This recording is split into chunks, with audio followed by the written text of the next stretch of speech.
Welcome to How to Save Your Marriage with Nicola Beer, a full show of tips and practical strategies to repair, rebuild, and strengthen your relationship.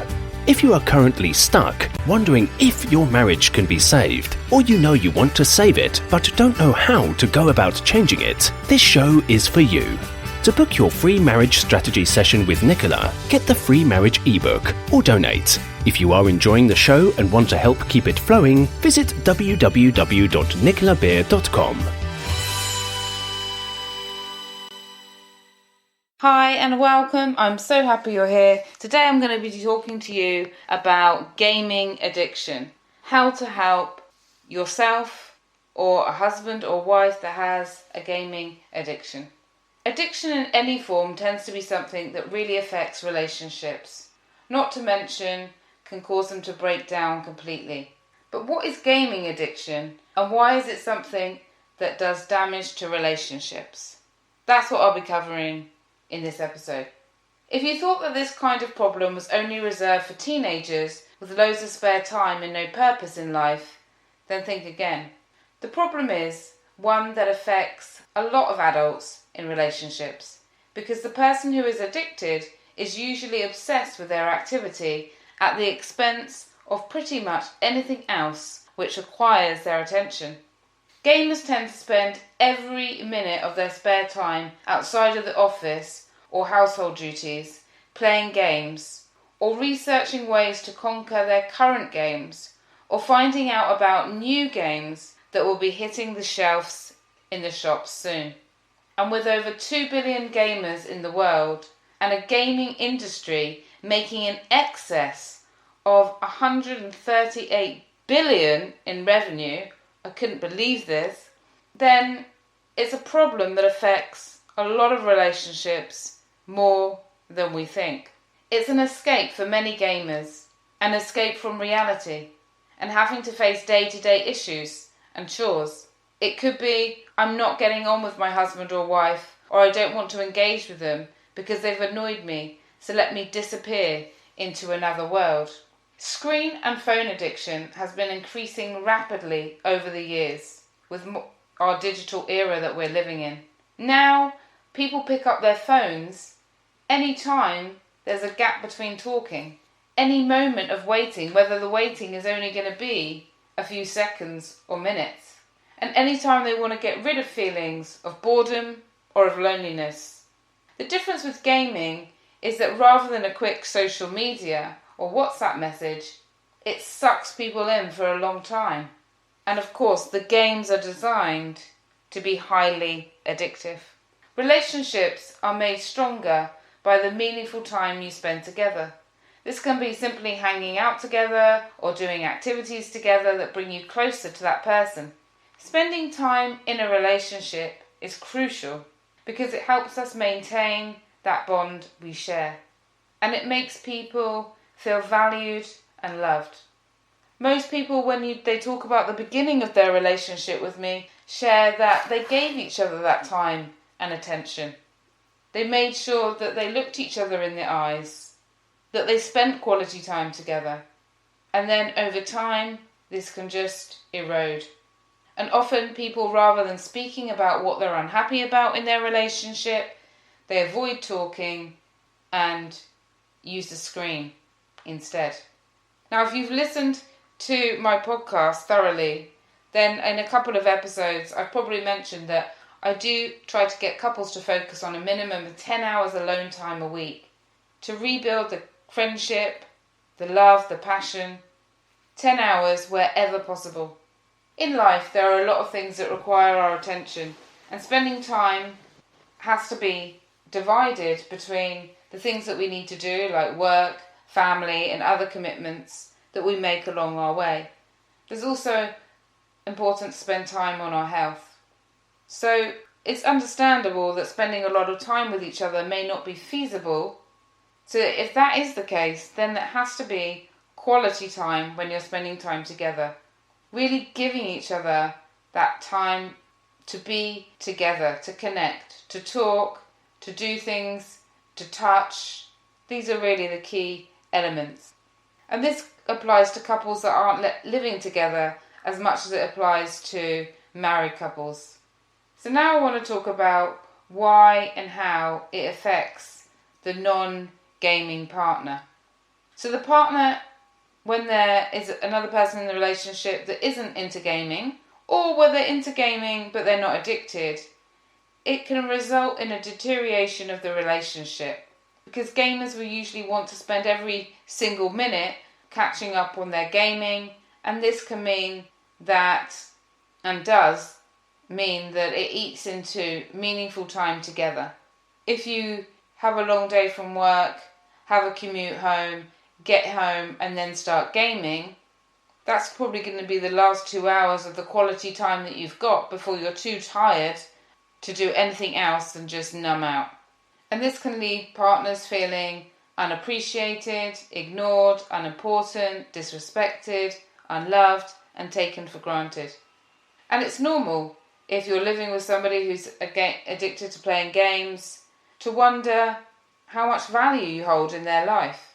Why they'd rather do that than spend 30 minutes with you, talking or touching and showing affection and finding out more about what's been happening in your life. And this can then become a problem. And having worked with many women or men to single-handedly change this in their marriage, to single-handedly get their partner to stop being so obsessed with video games, I've heard countless times that mood swings are often happening when people lose games. And I've also worked with couples where neither one of them were addicted to gaming, however their children were. And this affected their relationship, because the children's mood when they lose games can be a problem. If the gaming addict is unhappy unless they are winning, this is going to affect the relationship. Or if in order to win they don't want any noise in the house, the non-gaming addict in a marriage will be scared to speak to them, will feel like they have to walk on eggshells around them in fear of an angry reaction. And the non-gaming partner can start to resent their partner because they have time for gaming and not for the relationship. And this is the most common kind of resentment. And the resentment can go both ways as well. As the person that loves playing the video games wants space to do what they want in their free time, they feel like their partner is nagging them and always on their case about this topic. They may feel that they want to play the games even more as an act of rebellion, because of course nobody likes to be told what to do, especially in a marriage. And resentment kills passion and closeness, and it can bring up other problems that may not have been a problem in the relationship previously, like a way the couple speaks to each other, or it can become a battle over control. Often the gaming addict will feel like their partner is controlling them, or wanting to control them, wanting to dictate their life. They also may feel judged and criticised, and so criticise back. They may say to their partner, "You're addicted to your phone," or "You're addicted to something else," just to throw it back. And then this is where arguments happen and nothing gets resolved in relationships. And where sometimes those may even get so annoyed with each other and so frustrated that they start ignoring each other, giving each other the silent treatment. And this is a real problem, because very soon things that never used to get in the way of the relationship can take up all of your time, and quality time can end up being either rejected and not happening, or the quality time can turn into bickering and arguing. And I've helped many individuals, couples and teenagers with gaming addiction, either online or in Dubai, and it really is a real phenomenon that needs to be addressed.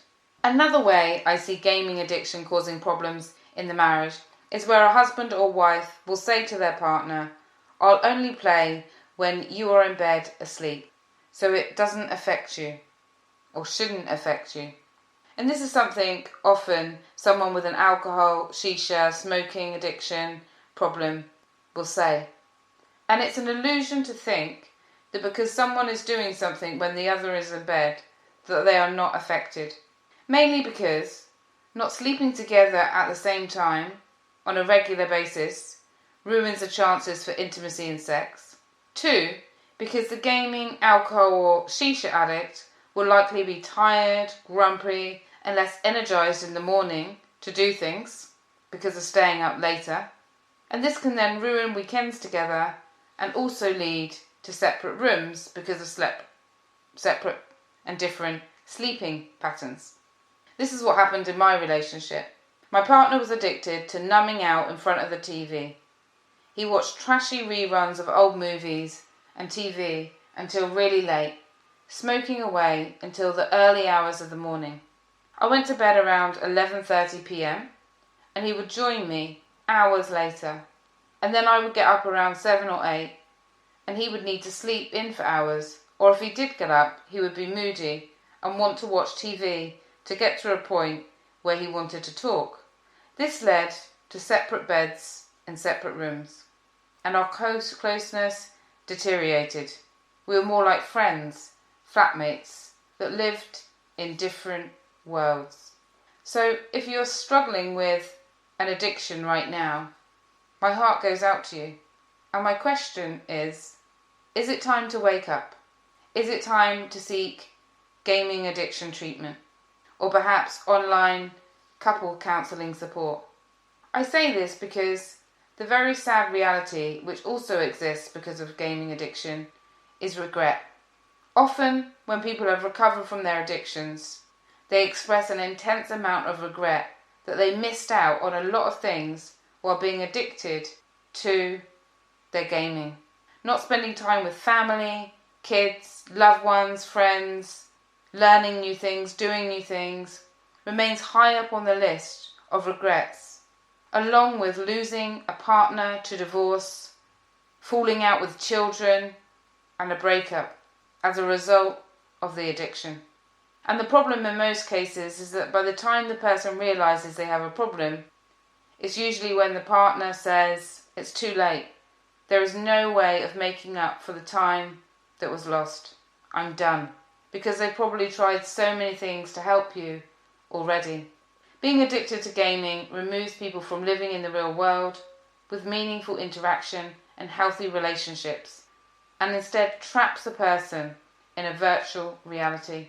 There comes a time in this kind of relationship where the partner on the end of constantly being let down can no longer take it.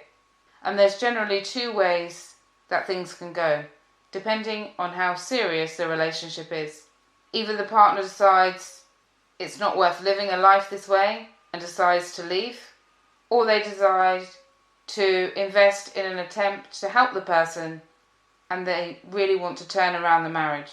So they either ask the partner to come to marriage coaching, or they will ask the partner to get help. In the online gaming addiction treatment that I run, alone with the person, or as part of the online marriage counselling that I do, I always get the person to look at the benefits of what the gaming is giving them. Because it's obviously giving them some kind of relief. Habits become addictions because they give pleasure, because they give a relief. And then the relief or the pleasure may have stopped, but they can't find themselves able to moderate their use or to change alternatives. So one of the key things I look at is understanding the benefits and then looking at what are the things that the couple can do or the individual can do to change the habit. I also cover communication skills and other things to empower their life, how to design their life, how to deal with a low self-esteem or low mood, how to take control rather than letting the addiction or the habit control them. It's all about focusing on actions towards a better lifestyle. So if either of you are not ready to seek help right now, then I'm going to be sharing with you 6 things to keep in mind if you're trying to help your partner stop their addiction and if they've refused to seek gaming addiction help. The first is do not join their hobby. Ever heard of the expression, if you can't beat them, join them? In this case, the solution is not to join them ever. Firstly, because instead of addressing the problem and helping the other person realise they cannot keep choosing games over the relationship, it is just allowing the person to default back to their addiction. This action does nothing for giving your relationship priority or for showing your partner that they need to understand how much they are devaluing the relationship by not giving you love, affection and attention.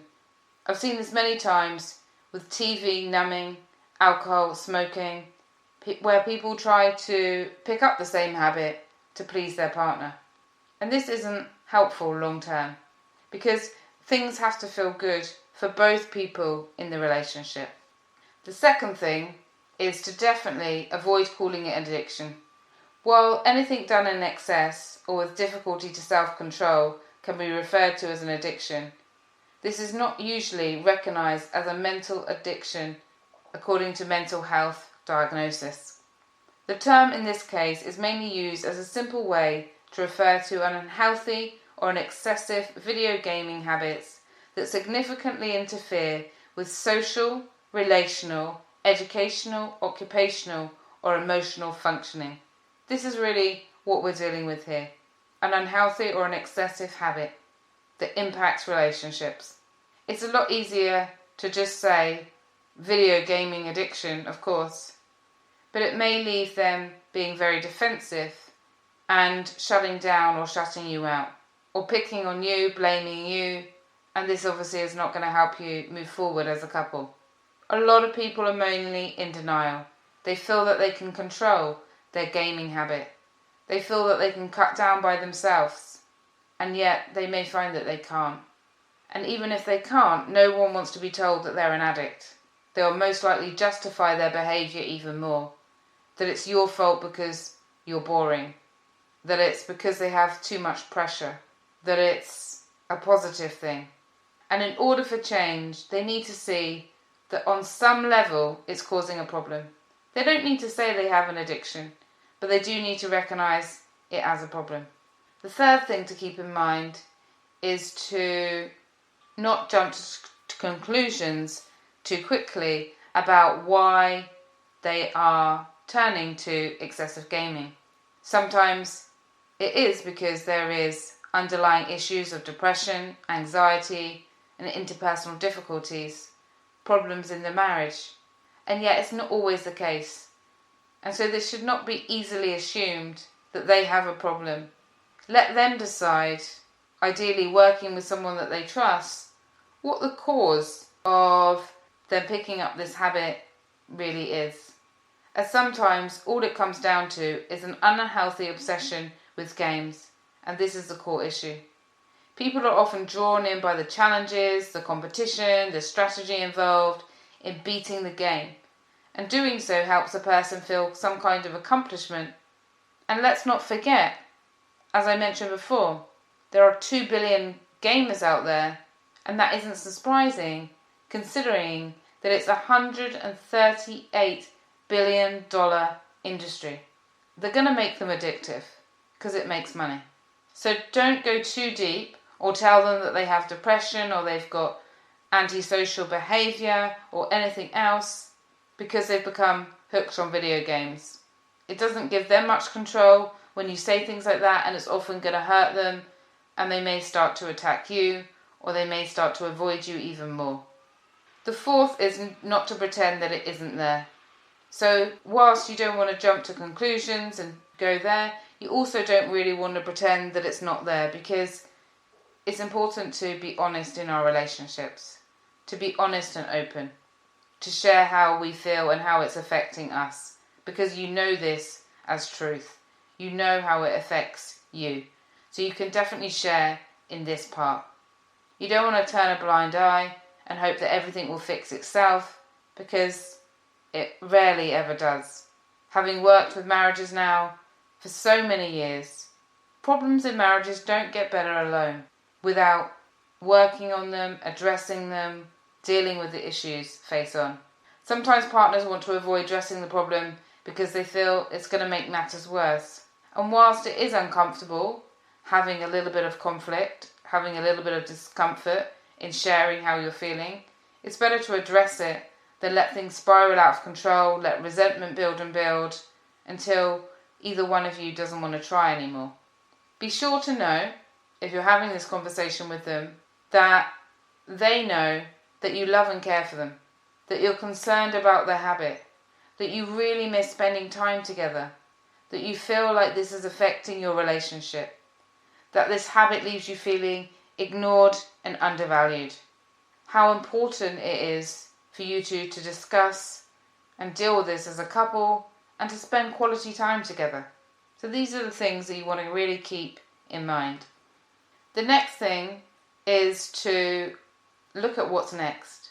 If your partner is taking well to the points that I've outlined, then you may be asking yourself, great, I've asked this, what can I do next?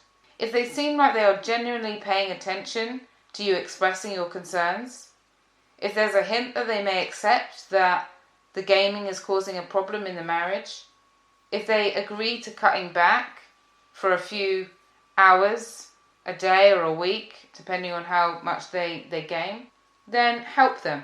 Help them by suggesting to spend time together, finding different things that you're both going to be interested in, and really enjoy planning what's next for you. Or maybe getting help, maybe deciding, okay, let's work on the relationship. Maybe the gaming was filling a void in the relationship. So getting help and support for that can be a great thing to do. The next thing is to never settle for feeling like you're less than the games. And by that, what I really mean is, don't take it personally. It's not about you. It's about their choice of how they spend their time.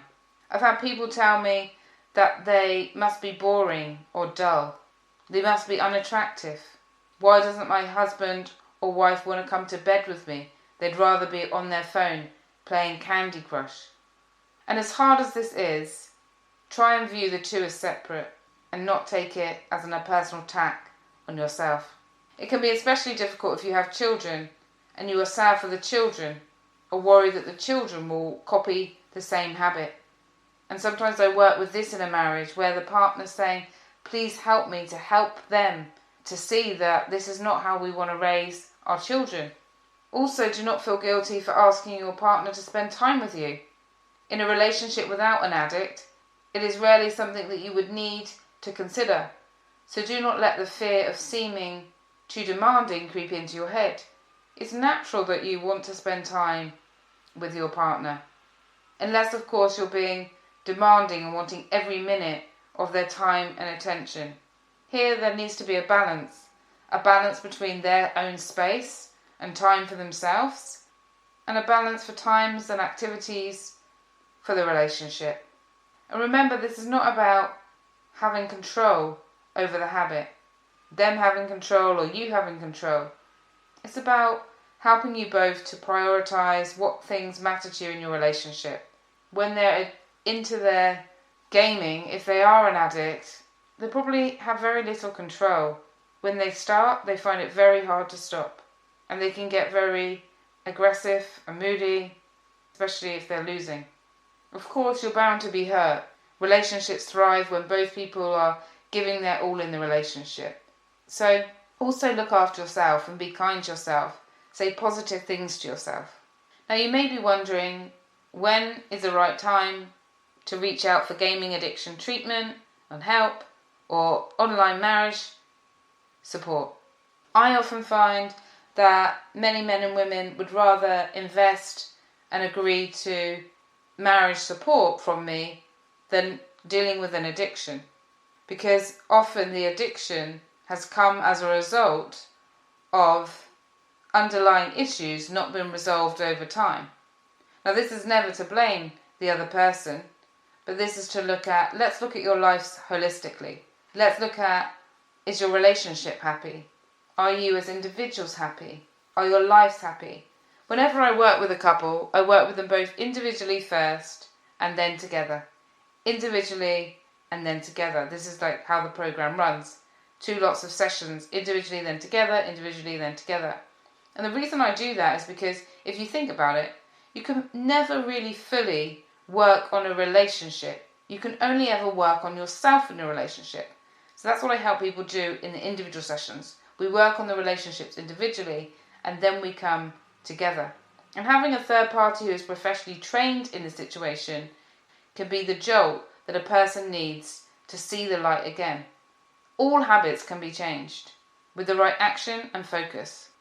And when a couple are coming together to change them, they can get really focused on the solutions.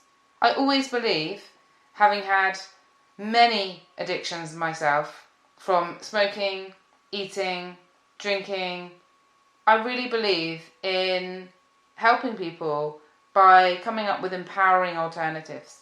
And this is where having a partner in the marriage counselling program to help you change things can be really beneficial. Working on yourselves and together to have an amazing relationship. Now, if you have heard my podcast, if you've listened to my show for some time, you know that I'm really focused on solutions. I don't believe in the traditional marriage counselling where you have two people get together and they talk about everything that's gone wrong. Imagine doing that in this scenario. The gaming addict will say, yes, I do this, but it's because we're not talking, or because I'm not having sex, or whatever it is. And then the other person will say, well, I'm not having sex with you because you're doing this. And then it just comes a vicious circle, and you're sharing and feeling more frustrated and more tense, and nothing ever gets resolved.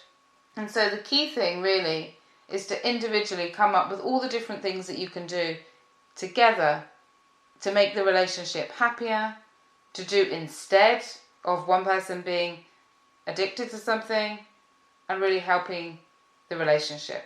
And when you do that, when you work on yourselves and work together on your individual and collective happiness, and then happiness with the children, everybody gets lifted up. The whole family benefits, and I'll say from what may have been an emotional, bitter divorce. So if you'd like to find out more about this, then you can just go to my website, nicolabeer.com, book a call with me. At the moment, I'm offering 20-minute conversations to help couples decide if they would like to work with me or to ask any other questions that they may have about how to move forward. I'd love to hear from you if you would like to know support. And sometimes people book a call because they want to find out and ask some questions about my audio program or about one-to-one treatment for addictions or anxiety or depression, because they like the solution-focused approach. So in conclusion, no one likes to feel invisible in a relationship or unloved because their partner's time is consumed by something else. And often, in fact I will say all the time, the person who is addicted doesn't want to be addicted. So the key point we really want to have here is compassion. Compassion is one thing that really needs to be present, and so does the confidence to address it and not leave it. When we leave things, resentment builds, and then there's more angry outbursts and angry silences. And if feelings of rejection persist, affairs can happen, where a person looks outside the relationship for that attention.